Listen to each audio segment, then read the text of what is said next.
जय माता दी सभी को, हर हर महादेव। आप सबका स्वागत है हमारे यूट्यूब मंच वैष्णवी हिंदी साहित्य अकेडमी में। आज पढ़ेंगे सूचना परक हिंदी साहित्य में। आदिकाल कंप्लीट हो गया है, भक्तिकाल देख रहे हैं, देखते हैं।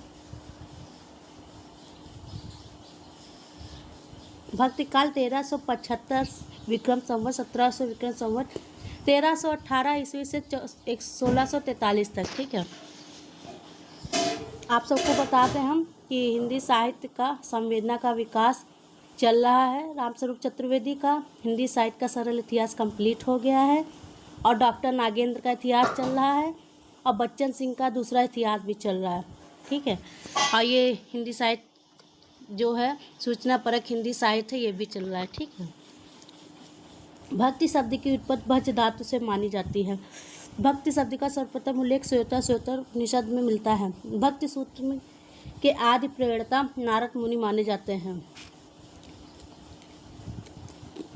नारदी भक्ति सूत्र के 11 भेद माने जाते हैं। ठीक है, देख लेते हैं। गुण महात्म शक्ति, रूपा शक्ति, पूजा शक्ति, ठीक, स्मरण शक्ति, दास्य शक्ति, कांता शक्ति, वात्सल शक्ति, आत्मनिवेदन, तन्मय शक्ति, परम विरहा शक्ति, सख्या शक्ति। ठीक है, आगे देखते हैं।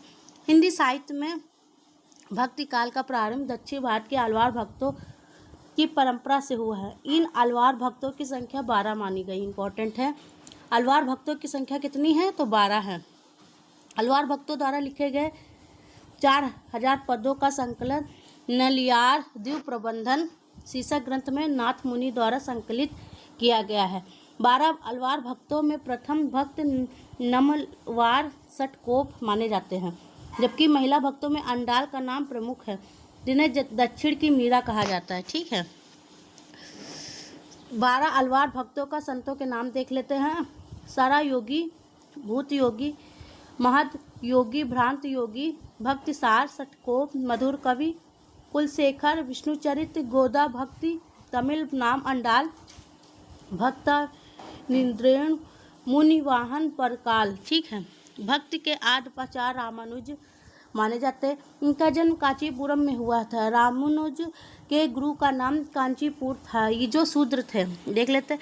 रामानुज की शिष्य परंपरा रामानंद। ठीक है, मतलब रामानंद के जो गुरु थे वो राघवानंद थे। ठीक है, रैदास रामानंद के शिष्य देख लेते हैं। रैदास, कबीर, धन्ना, सेन, पीपा, भावानंद, सुखानंद, अनंतानंद, सुरसरानंद, नरहयानंद, पद्मावती सुरसरी। और रैदास चमार थे, कबीर जुलाहा थे, धन्ना जाट थे, सेन नाई थे, राजपूत थे, पीपा। ठीक है, अनंतानंद, कबीर, सुखा, सुरसुरा, पद्मावती, नरहरि, पीपा, भावानंद, रैदास, धना, सेन, सुरसुर की घरहरी, सुरसुर की घरहरी अर्थात सुरसुरानंद की घरवाली। ये भक्तिमाल में इंपॉर्टेंट है। ठीक है, आगे देखते हैं। भक्ति का आंदोलन के संबंध में आचार्य के मत देख लेते हैं। आचार्य शुक्ल के स्टेटमेंट देख लेते हैं। आचार्य शुक्ल ने क्या कहा है? शुक्ल जी ने भक्ति को धर्म का रसात्मक रूप माना है। उन्होंने एक और भक्ति को आंदोलन को इस्लामी आक्रमण से पराजित हिंदू जनता की असहाय एवं निराश मना स्थिति से जोड़ा है। उनके अनुसार देश में मुसलमानों का राज प्रतिष्ठित हो जाने से हिंदू जनता हताश, निराश एवं पराजित हो गई थी। पराजित मनोवृत्ति में ईश्वर की भक्ति की ओर उन्मुख होना स्वाभाविक था।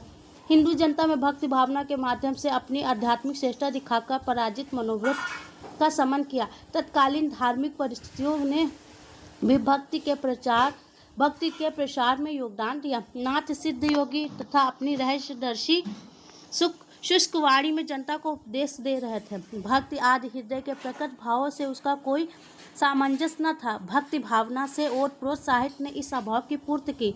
यह आचार्य शुक्ल की कोटेशन है। ठीक है, दूसरी ओर भक्ति आंदोलन को दक्षिण भारत में आया हुआ मानते हैं। ठीक है, आचार्य शुक्ल भक्ति का मूल स्रोत दक्षिण में था। 7वीं शताब्दी में अलवार भक्तों ने भक्ति भावना प्रारंभ की। भक्ति का जो स्रोत था दक्षिण की ओर धीरे धीरे उत्तर भारत की ओर पहले से ही आ रहा था। राजनीतिक परिवर्तन के कारण सोन पड़ते हुए जनता के हृदय क्षेत्र में फैलने के लिए पूरा स्थान मिला। ठीक है, आगे देखते हैं हजारी प्रसाद द्विवेदी की कोटेशन। द्विवेदी जी ने भक्ति आंदोलन को जन जागरण कहा। इससे भारतीय चिंताधारा का स्वाभाविक विकास मानते हैं। उनके अनुसार नाथ सिद्धों की साधना, अवतारवाद, लीलावाद, जातिगत कठोरता दक्षिण भारत से आई हुई भक्ति धारा से घुल मिल गई है। यह आंदोलन साहित्य, लोकोन्मुखता एवं मानवीय करुणा के महान आदर्श से युक्त है। भक्ति भावना पराजित मनोवृत्ति उपज नहीं और ना ही इस्लाम के बलात् प्रचार के परिणाम स्वरूप है। उत्पन्न हुई किसी भी भक्ति कवि के काम में निराश का पुट नहीं। हिंदू जाति सदा से आशावादी रही है। आध्यात्मिक प्राकृत केंद्रीय कविता की प्रतिक्रिया का अवसान सहज भगवत प्रेम से हुआ है। संतों और सगुण मार्गी भक्तों ने नए रस बोध को बढ़ावा दिया है। मैं इसी रास्ते में सोचने का प्रस्ताव करता हूँ। मतों, आचारों, संप्रदाय, दार्शनिक चिंताओं के मानदंड से लोक चिंता को नहीं मापना चाहता, बल्कि लोक चिंता की अपेक्षा उन्हें देखना की सिफारिश कर रहा हूँ। मैं इस्लाम के महत्व को भूल नहीं सकता, लेकिन जोर देकर कहना चाहता हूँ कि अगर इस्लाम ना आया होता तो इस साहित्य का बाहर आना स्वरूप वैसा ही होता जैसा आज है। ये हजारी प्रसाद द्विवेदी जी का मतलब कोटेशन है, ठीक है, याद रखना। मध्यकालीन प्रमुख वैष्णव देख लेते हैं। मध्यकालीन वैष्णव संप्रदाय प्रवर्तक, ठीक, देख लेते हैं। शंकराचार्य, ठीक है, शंकराचार्य का संप्रदाय है स्मार्त संप्रदाय और सिद्धांत है अद्वैतवाद, ठीक है। और रामानुजाचार्य का है श्री संप्रदाय, सिद्धांत है विशिष्टाद्वैतवाद, ठीक है। और माधवाचार्य का है ब्रह्म संप्रदाय और सिद्धांत है द्वैतवाद, ठीक है। पूछे जाते हैं कि शंकराचार्य का कौन सा संप्रदाय, तो स्मार्त, और इनका सिद्धांत है अद्वैतवाद, ठीक है। और निम्बकाचार्य का है संकाद या निम्बार्क संप्रदाय और इनका सिद्धांत है द्वैतवाद भेदाभेदवाद, ठीक है। और विष्णु स्वामी का है रुद्र संप्रदाय और इनका सिद्धांत है विष्णु स्वामी के शिष्य वल्लभाचार्य द्वारा प्रवृत्ति शुद्धता द्वैतवाद, ठीक है। चैतन्य महाप्रभु का संप्रदाय है गौड़ी संप्रदाय और इनका सिद्धांत है अचिंत्य भेदाभेद, ठीक है। आगे देखते हैं। डॉक्टर गेशे ने भक्ति आंदोलन का उदय ईसाई के धर्म का प्रभाव माना है। डॉक्टर रामविलास शर्मा ने भक्ति आंदोलन को लोक जागरण संज्ञा दी है। इम्पोर्टेंट है, ठीक है। आगे देख लेते हैं। भक्तिकालीन प्रमुख वैष्णव संप्रदाय, उनके प्रवर्तक। 8वीं शताब्दी में शंकराचार्य ने स्मार्त संप्रदाय की स्थापना कर ब्रह्मा एवं जीव के संबंध में अद्वैतवाद सिद्धांत का प्रतिपादन किया। उनके परवर्ती जिन चार आचार्यों ने अद्वैतवाद सिद्धांत को लक्ष्य बनाकर अपने दार्शनिक सिद्धांतों की स्थापना की, उनका परिचय अधोलिखित है, देख लेते हैं। रामानुजाचार्य 12वीं शताब्दी के दक्षिण भारत के कांचीपुरम नामक स्थान में जन्मे भक्ति के आचार्य रामानुज ने नारायण को उपास्य मानकर श्री संप्रदाय का प्रवर्तन कर विशिष्टाद्वैतवाद सिद्धांत की स्थापना की। उनके शिष्य देख लेते हैं। राघवानंद को श्री संप्रदाय का सबसे बड़ा प्रचारक माना जाता है, जिन्होंने सिद्धांत पंचमात्रा नामक ग्रंथ लिखा। माधवाचार्य 13वीं शताब्दी के दक्षिण भारत के बेलीग्राम में जन्मे माधवाचार्य ने ब्रह्म संप्रदाय का प्रवर्तन करके द्वैतवाद सिद्धांत, ठीक है, द्वैतवाद सिद्धांत की स्थापना की। किसने? माधवाचार्य ने। माधवाचार्य का दीक्षांत नाम आनंद तीर्थ था। उनके द्वारा प्रवर्तित गौड़ी वैष्णव मतवाद रुद्र संप्रदाय के वल्लभाचार्य के मत के साम्य में रखता है, ठीक है। कुछ इतिहास का इनका जन्म गुजरात मानते हैं। राधा वल्लभ संप्रदाय के प्रवर्तक हित हरवंश के मध्य अनुयायी थे। विष्णु स्वामी 13वीं शताब्दी में जन्मे सर्वज्ञ सूत्र ग्रंथ के रचयिता विष्णु स्वामी ने रुद्र संप्रदाय का प्रवर्तन किया। इनके शिष्य वल्लभाचार्य ने वल्लभ संप्रदाय का प्रवर्तन करके शुद्धता द्वैतवाद सिद्धांत की स्थापना की। वल्लभाचार्य साधना मार्ग पुष्टि मार्ग कहलाता है। सूरदास आदि अष्टछाप कवियों ने इसी संप्रदाय का प्रभाव है। अब निम्बकाचार्य देख लेते हैं। निम्बार्काचार्य 13वीं शताब्दी में मैसूर प्रदेश के बेल्लारी नामक जिले में निम्बापुर नगर में निम्बकाचार्य का जन्म हुआ। इनके बचपन का नाम आरोणी या नियमानंद था। निम्बकाचार्य ने सनकादि संप्रदाय का प्रवर्तन कर द्वैतवाद सिद्धांत भेदाभेदवाद सिद्धांत की स्थापना की। इस संप्रदाय का संबंध राधा वल्लभ संप्रदाय से है, जिनके प्रवर्तक गोसाई हित हरवंश माने जाते हैं। निम्बकाचार्य के प्रमुख ग्रंथ है वेदांत परिजात सौरभ 10 श्लोकी, ठीक है। भक्ति काल के महान संत रामानंद इनका जन्म स्थान प्रयाग है। समय है 13वीं शताब्दी 1299-1410। गुरु है राघवानंद। प्रवर्तिक संप्रदाय रामावत और योग इनकी ग्रंथ है योग चिंतामणि। वैष्णव मताबुत भास्कर राम रक्षा स्रोत है। श्री राम अर्चन पद्धति है। ठीक है। रामानंद दिल्ली के सुल्तान सिकंदर लोदी के समकालीन थे। रामानंद दिल्ली के सुल्तान सिकंदर लोदी के समकालीन थे। उत्तर भारत में भक्ति आंदोलन को जीवन की स्फूर्ति तथा नेतृत्व प्रदान करने का श्रेय युग दृष्टा रामानंद को है। उनके बारे में कहा जाता है कि वे भक्ति को दक्षिण से उत्तर लाए। वे भक्ति को दक्षिण से उत्तर लाए। डॉक्टर सत्येंद्र के अनुसार देख लेते हैं। भक्ति द्रवणी उपजे प्रकट किए रामानंद। भक्ति द्रवणी उपजी प्रकट किए रामानंद। उन्होंने वाराणसी में शास्त्रों का अध्ययन किया। स्वामी राघवानंद ने श्री संप्रदाय से दीक्षा ली। उन्होंने विष्णु के स्थान पर राम को अपना इष्ट देव स्वीकार कर रामावत संप्रदाय का प्रवर्तन किया। आचार्य शुक्ल ने रामानंद के 2 ग्रंथों का उल्लेख किया, वैष्णव मताभास्कर, श्री राम अर्चन पद्धति। ठीक है। रामानंद ने अपनी संपूर्ण गुरु परंपरा का परिचय श्री राम अर्चन पद्धति में ग्रंथ में किया है, जिनके अनुसार वे रामानुजाचार्य को 14वीं पीढ़ी में हुए हैं। उन्होंने ब्रह्म सूत्रों पर आनंद भाष्य पर लिखा, जिसमें राम भक्ति को श्रेयकर बताया गया। रामानंद के 2 पद गुरु ग्रंथ साहब में मिलते हैं। नाभादास ने अपने ग्रंथ भक्तिमाल में रामानंद को 10 भक्ति का आगार मानते हुए उनके 12 शिष्यों की सूची इस प्रकार दी है। देखो अभी जो भी बताया था ना, अनंतानंद कबीर सुखा सुरसुरा पद्मावती नरहरि पीपा भवानंद रैदा धना सेन सुर की घरघरी ना। रामानंद के शिष्य पीपा गौर के राजा थे। रामानंद के 12 शिष्यों में 6 ब्राह्मण, 4 निम्न जाति के और 2 स्त्रियां पद्मावती सुरसुरी। रामानंद के शिष्य अनंतानंद थे, मुसलमान कबीर थे। उनके शिष्य कृष्णदास पहरी हुए, जिन्होंने गलता नामक स्थान पर रामानंद की गद्दी को स्थापित की। ठीक है, कि जो उत्तर भारत को तोत्रादि कहलाता है। रामानुज संप्रदाय में केवल द्विज जातियों को शिक्षा दी जाती थी, जबकि स्वामी रामानंद ने भक्ति के लिए वर्ण व्यवस्था को व्यर्थ माना। इस प्रकार उन्होंने वैष्णव धर्म के द्वार जात धर्म भेद के भाव के बिना सभी के लिए खोल दिए। रामानंद ने वैष्णव धर्म में 3 मुख्य सुधार किए। भक्ति मार्ग जात भेद मिटाकर मानव समानता का सिद्धांत प्रतिपादित किया। जन भाषा हिंदी का प्रयोग करके भक्ति का संदेश जन तक पहुंचाया। उन्होंने लोक मर्यादा की रक्षा वाले राम की उपासना को स्थापित किया। उन्होंने शूद्रों को समानता देकर उन्हें धर्म परिवर्तन से रोका। कबीर को अपना शिष्य बनाकर हिंदू मुस्लिम समन्वय का मार्ग भी प्रशस्त किया। डॉक्टर हजारी प्रसाद द्विवेदी ने रामानंद को आकाश धर्मा गुरु माना है।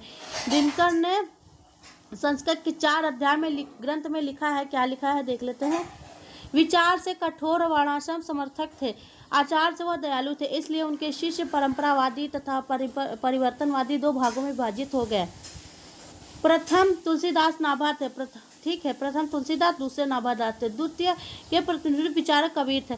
संत मत के प्रचार एवं प्रसार का श्रेय रामानंद को है। ठीक है, वे हिंदी में राम काव्य के पुरस्कर्ता माने जाते हैं। वैष्णव मतवज भास्कर नामक ग्रंथ में रामानंद ने शिष्य सुरसुरानंद ने 9 प्रश्न किए थे। ठीक है, रामानंद पर योग का भी प्रभाव। उन्होंने वैरागियों को एक शाखा खड़ी की, इसलिए रामानंद संप्रदाय के लोग वैरागी नाम से प्रसिद्ध हुए।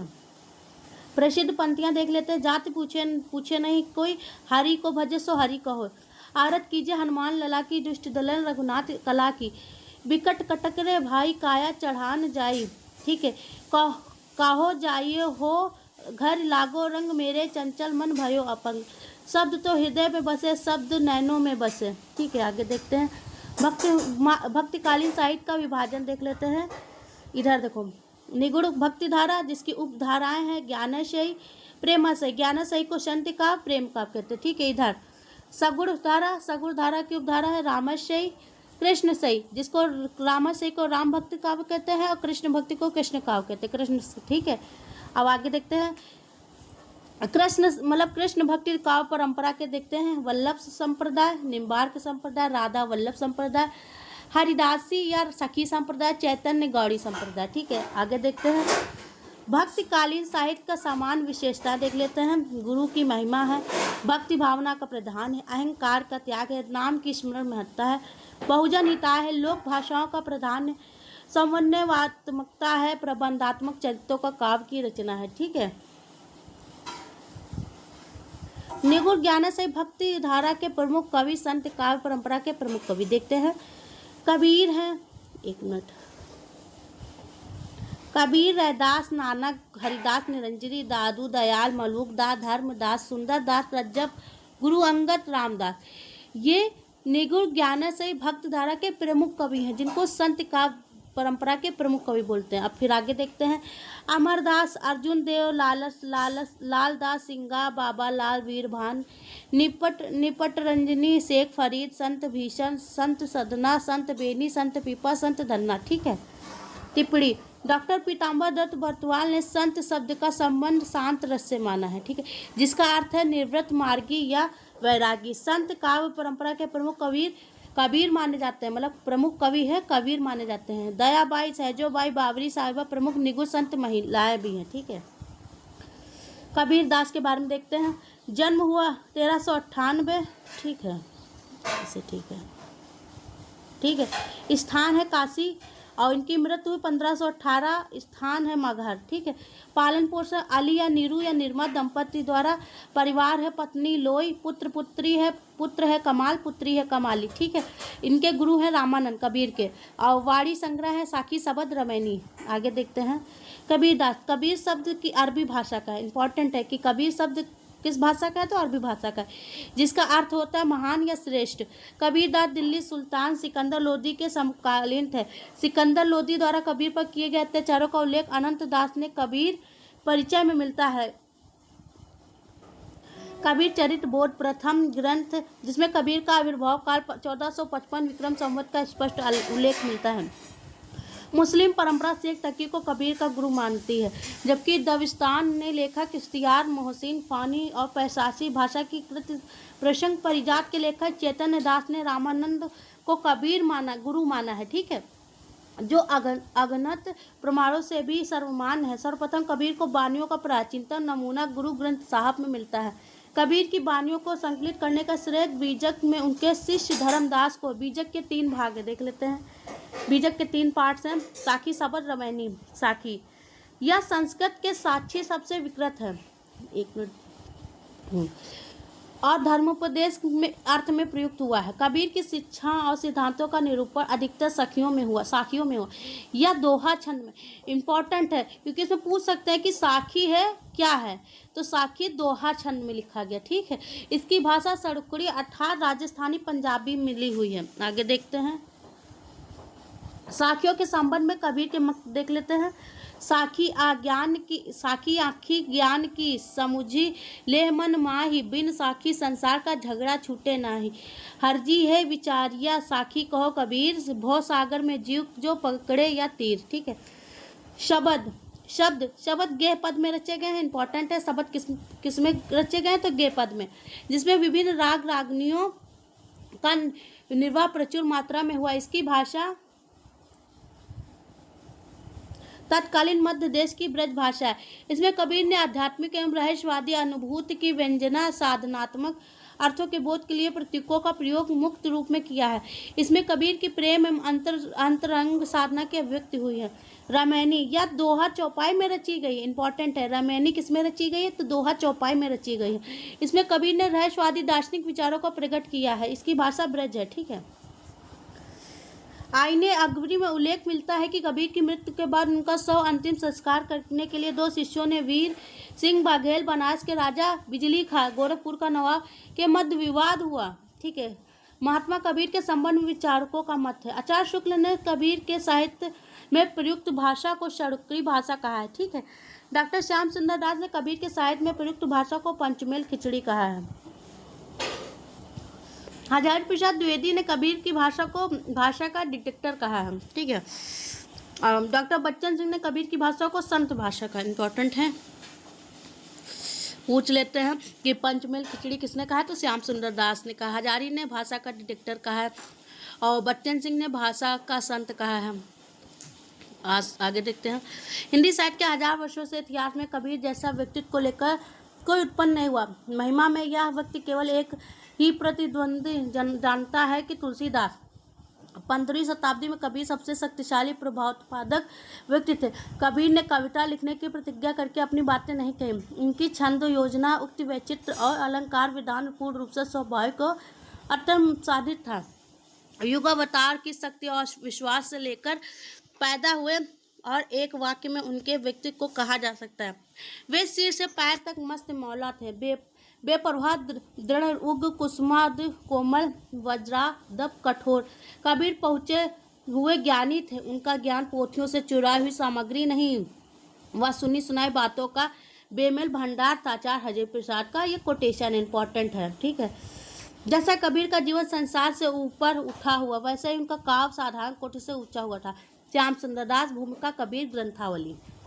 आगे देखते हैं। इसमें आचार्य शुक्ल का एक कोटेशन है, देख लेते हैं।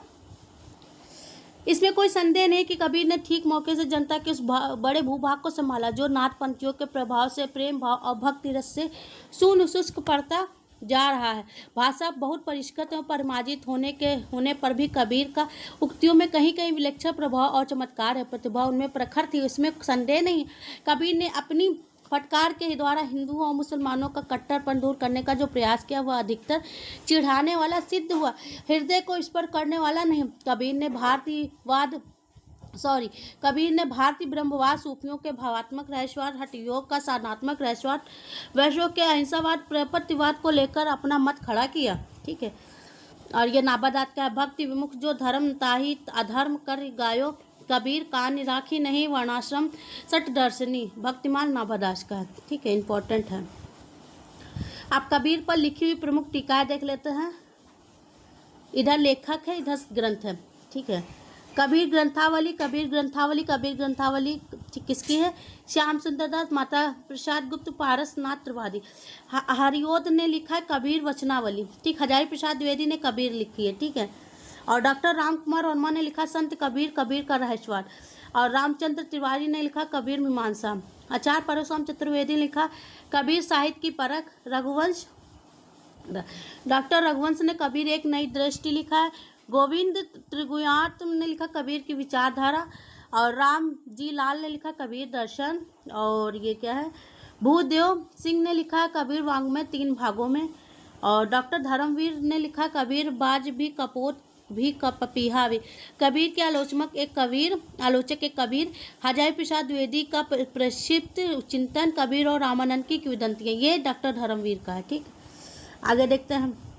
कबीर की साखी से संस्कृत शब्दों में रूपांतरण करता उमाशंकर शर्मा है, ठीक है। प्रेषित पंक्तियां देख लेते हैं। संस्कृत खारा कूप जल भाखा बहता नीर, मासी कागज छुए नहीं कलम गयो नहीं हाथ, ठीक है। माली आवत देख कर कलियन करी पुकार, फूले फले चूर लई काली हमारी बार, ठीक है। रहे आजाद यह जग में हमन दुनिया से यारी क्यों, साईं के सब जीव है कीरी कुंजर दो, निस्दिन खेलत रही सखियन संग, मोह बड़ा डर लागे रे, माया महा ठगनी हम जानी, जाति ना पूछो साधु की पूछ लीजिए ज्ञान, मोरी चुनरी में पड़ गयो दाग, नैना अंतर आओ तू जू तो नैन छपेहूँ, भीजे चुनरिया प्रेम रस बूंदन, गुरु मोहे उठिए अजर पिलाई। आगे देखते हैं। दुल्हनी गावो मंगलाचार, हमारे घर आए राजा राम भरतार, पीछे लागा जाए था लोक वेद के साथ, आगे थे सतगुरु मेरा दीपक दिया हाथ, ठीक है।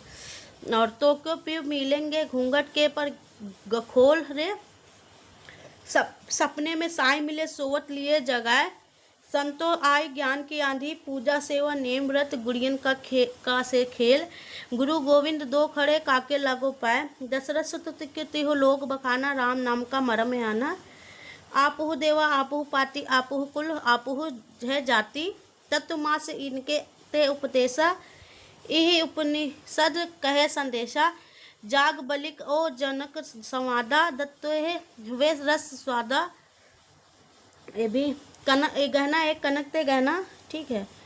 और सूर समाना चंद देव किया घर एक, दिन भर रोजा रात हनत है गाय, नैया बीच नदिया डूबत जाए, मुझको क्या ढूंढे बंदे मैं तो तेरे पास। साई के संग ससुर आई, संग न सूती स्वाद न जाना, गा जीवन सपने की नाई। और ये देखो, तुम जिन जानो गीत या निज ब्रह्म विचार, मैं कहता अखियाँ देखी तू कहता कागत लिखी। कवि कवि ने कविता मुँह कापड़ी के दारे, जाई केस लूंच वर्तिया इनमें किन्हू न पाई। ठीक है। और ये पांडे कौन कुमत ते ही लागी, कसरे मुल्ला वाग निवाजा, हरि जननी में बालक तोरा। और जे तुम ब्राह्मण जाए तो आन बाट होई कहे कनाई। ठीक है। संतो अरज एक भौरा भारी, पुत्र धरोल महतारी। ठीक है। अब हरि मोरा पियो में हरि की बहुरिया, हमने है इसके मस्ताना हमन को होशियारी क्या। अब आगे देखते हैं रैदास, रविदास इनका नाम है और इनका जन्म 14वीं शताब्दी, स्थान काशी, मृत्यु 1478, काशी का गंगा घाट है। गुरु है इनके रामानंद और पत्नी लोना। रैदास की रचनाएं गुरु ग्रंथ साहब में इनके 40 ग्रंथ पद मिलते हैं, जबकि सतबनी में फुटकल पद मिलते हैं। ठीक है। रैदास दिल्ली के सुल्तान सिकंदर लोदी के समकालीन थे। उनके निमंत्रण पर वे दिल्ली भी गए थे। वे जाति के चमार थे। अपने बारे में स्वयं कहा करते थे, कह रैदास खलास चमार, विख्यात चमारा। धन्ना एवं मीराबाई ने अपने पदों में इनका सादर उल्लेख किया है। मीराबाई को इनकी शिष्या भी माना जाता है। प्रसिद्ध पंक्तियां देख लेते हैं। जाके कुटुम सब ढोर ढोवत फिरही, अजहु व अनारसी आस पासा, आचार सहित विप्र करही दंत उति तीन तने रविदासा, दासानुदासा, नामदेव कबीर त्रिलोचन सधना सेन तरे, माधव क्या कहिए प्रभु अब कैसे छूटे, राम नाम रट लागी, प्रभु जी तुम चंदन हम पानी। गुरु नानक का देख लेते हैं। जन्म है इनका 1369 और स्थान है तलवंडी, जिला लाहौर, ननकाना साहब, और मृत्यु है 1538। और इनकी माता है तृप्ता, कालूचंद पिता है, पत्नी सुलक्षणी है, पुत्र लक्ष्मी चंद्र, श्रीचंद उदासी। श्रीचंद उदासी संप्रदाय के प्रवर्तक है। इनकी रचना है जपूजी, आसादीवार, रहीराज, सोहिला। गुरु नानक सिंह पंथ के प्रवर्तक थे। ये मुगल बादशाह बाबर के समकालीन में थे। कहा जाता है बाबर से इनकी भेंट हुई। इनके साथ रागी नामक मुस्लिम शिष्या भी रहा करती थी, रागी। ठीक है। गुरु नानक अपना उत्तराधिकारी लहना को सौंपा और उसका नाम अंगद रखा। नानक की वाणियों का संकलन गुरु ग्रंथ साहब में महिला के नाम से प्रकरण में संकलित है। आगे देखते हैं। नानक दर्शन का सार तत्व माना जाता है। इनके कविताओं की भाषा हिंदी, फारसी, बहुल पंजाबी है, जबकि नसीहतनामा शीर्षक रचना में खड़ी बोली का रूप व्यक्त हुआ है। इनकी रचनाओं कबीर की भांति शांत रस की प्रधानता है। प्रसिद्ध पंक्तियां देख लेते हैं। जो नर दुख में दुख नहीं माने, रैन गवाई सोई के दिवस गवाई खाए, हीरे जैसा जन्म है कौड़ी बदले जाए। ठीक है। आगे देखते हैं। गुरु नानक की परंपरा में उत्तराधिकारी प्रमुख कवि देख लेते हैं। गुरु अंगद, अमरदास, गुरु रामदास, गुरु अर्जुन देव, गुरु तेग बहादुर, गुरु गोविंद सिंह। गुरु अर्जुन की रचनाएं देखते हैं। सुखमनी, बारामासा, बावनी, आखिरी। ठीक है। और गुरु गोविंद सिंह की रचनाएं चंडीचरित, 24 अवतार, गुरु गोविंद रामायण। ठीक है। नानक की रचनाओं को एकत्रित करने का श्रेय गुरु अंगद को है, जबकि गुरु ग्रंथ साहब में प्रस्तुत का श्रेय अर्जुन देव को है। गुरु ग्रंथ साहब में गुरु अर्जुन देव 6000 पर संकलित है। ठीक है। आगे है दादू दयाल। जन्म है 1544, स्थान अहमदाबाद, और मृत्यु 1603, नराने राजस्थान, और मूल नाम दाऊद मुस्लिम, और परिवार पुत्र गरीबदास, मिस्कीदास, और सत्संग स्थल अलग दरीबा, और प्रवर्तिक संप्रदाय दादूपंथ। ठीक है। निगुण संतों की परंपरा दादू की वाणी एक से कबीर की वाणी की व्याख्या मानी जाती है। ठीक है। और इनके 52 शिष्य थे, जिनमें प्रमुख रज्जब सुंदरदास, प्रागदास, जन गोपाल, जगजीवन दास, संत दास एवं जगन्नाथ। ठीक है। दादू की रचनाओं संग्रह के प्रमुख शिष्य संत दास एवं जगन्नाथ ने हृदय वाणी शीर्षक में कालांतर में रज्जब ने दादू का रचनाओं का संकलन अंगवधु में किया। ठीक। दादू ने अपनी रचनाओं में बार बार कबीर का उल्लेख किया है। डॉक्टर परशुराम चतुर्वेदी ने दादू की प्रामाणिक रचनाओं का संकलन दादू दयाल के शीशा से संपादित कराया है। दादू के महाप्रयाण के बाद जेठ पुत्र गरीब और कनिष्ठ पुत्र मिस्की ने उनकी गद्दी के क्रमशः उत्तराधिकारी हुए। दादू के शिष्य जगजीवन दास सतनामी संप्रदाय का प्रवर्तन किया। और उनकी पंक्तियां देख लेते हैं। निगु ब्रह्मा कियो समाधु समाधु तब चले कबीर साधु, अपना मस्तक काट के वीर हुआ कबीरा, आप मिटे हरि भजे तन मन तजे विकारा, निवैरी सब जीव सो दादू यह मत सारा। ठीक है। मलुकदास जन्म 1574 और स्थान है इलाहाबाद जिले के कड़ा गांव में और मृत्यु हुई 1662। इनके पिता सुंदर लाल खत्री मुर्रर स्वामी गुरु हैं। ज्ञान इनकी रचना है ज्ञान बोध, इम्पॉर्टेंट है इनकी रचना, एक बार फिर से देख लो। ज्ञान बोध, रतन खान, भक्ति वच्छावली, भक्ति विवेक, ज्ञान परोक्ष, विभव विभूति, 12 खड़ी, राम अवतार लीला, ब्रज लीला, ध्रुव चरित, सुख सागर, दस रत्न ग्रंथ, गुरु प्रताप, पुरुष विलास, अलख बानी। ठीक है। इनकी रचना है किसकी? मलुकदास की है। मलुक पंथ के प्रवर्तक मलुकदास माने जाते हैं। इन्होंने अपनी रचनाओं में अवधी एवं ब्रजभाषा दोनों का प्रयोग किया है। इनकी पंक्तियां देख लेते हैं। पश्चित अजगर करे न चाकरी, पंछी करे न काम, दास मलुका कहेगे सबके दाता राम, माली जपो न कर जपो जिभिया कहो न राम, मुसमिरन मेरा हरि को मैं पाया विश्राम। ठीक है। सुंदर दास का देख लेते हैं। 1596 इनका वर्ष है। जन्म स्थान है धौसा जयपुर। परमानंद खांडेवाल पिता हैं, गुरु दादू हैं। इनकी रचनाएं ज्ञान समुद्र, सुंदर विलास। सुंदर देख लेते हैं। सुंदर निगुण संतों में सर्वाधिक शास्त्र एवं सुशिक्षित थे। ये कविता एवं संयोग छंदों की रचना करते थे। इन्होंने काशी में रहकर शास्त्रों का अध्ययन किया। ठीक है। सुंदरदास की प्रामाणिक रचनाओं का संपादन पुरोहित श्री हरि नारायण शर्मा ने सुंदर ग्रंथावली 2 भागों में शीर्षक किया। सुंदर दास श्रृंगार रस की रचनाओं के सर्वाधिक विरोधी थे। केशव की रसिक प्रिय, नंददास की रसमंजरी और सुंदरदास कविराय के सुंदर श्रृंगार की निंदा की। रसिक प्रिया रसमंजरी अरुण श्रृंगार आन, चतुराई करी बहुविधि विषय बनाए आन। ठीक है।